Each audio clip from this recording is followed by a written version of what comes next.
নতুন রেসিপি নিয়ে চলে এলাম আপনাদের পাশে। খোয়াশ আলু বেগুন দিয়ে রেসিপিটি শুরু করা যায়।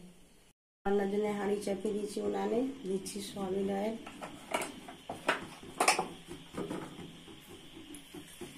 পেঁয়াজ কুচি, একটা লবণ, পেঁয়াজ লাল হয়ে গেছে। দিচ্ছি মশলা, 1 চামচ হলুদ গুঁড়ো, 1 চামচ লঙ্কা গুঁড়ো, জিরা গুঁড়ো 1 চামচ,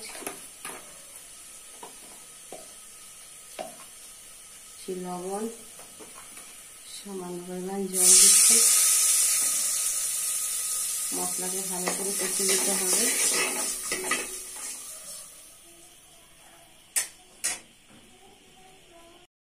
মশলা কষা হয়ে গেছে, দিয়ে দিচ্ছি খোয়াশ,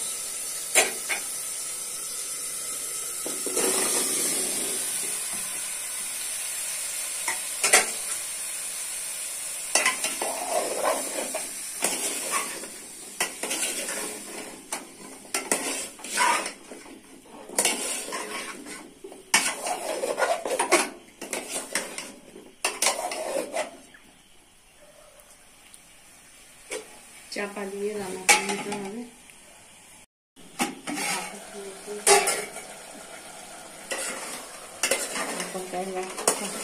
জোরে আছে,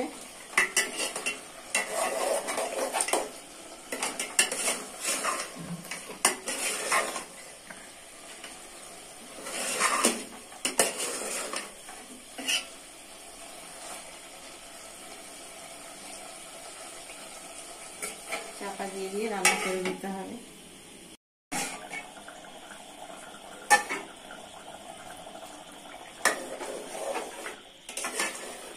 খোয়াশ রান্না হয়ে গেছে, সিদ্ধও হয়ে গেছে সুন্দর।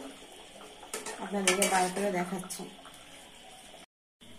কোয়াশের তরকারি রান্না হয়ে গেছে, কত সুন্দর, কত কালারফুল। আপনারা চোখের সামনে দেখুন, আপনাদের বাড়িতে রান্না করুন, বাড়ির লোকজনকে খাওয়ান এবং নিজে খান। ভিডিওটি ভালো লাগলে লাইক, শেয়ার, সাবস্ক্রাইব করবেন, পাশে থাকবেন, সঙ্গে থাকবেন, সুস্থ থাকবেন, ভালো থাকবেন।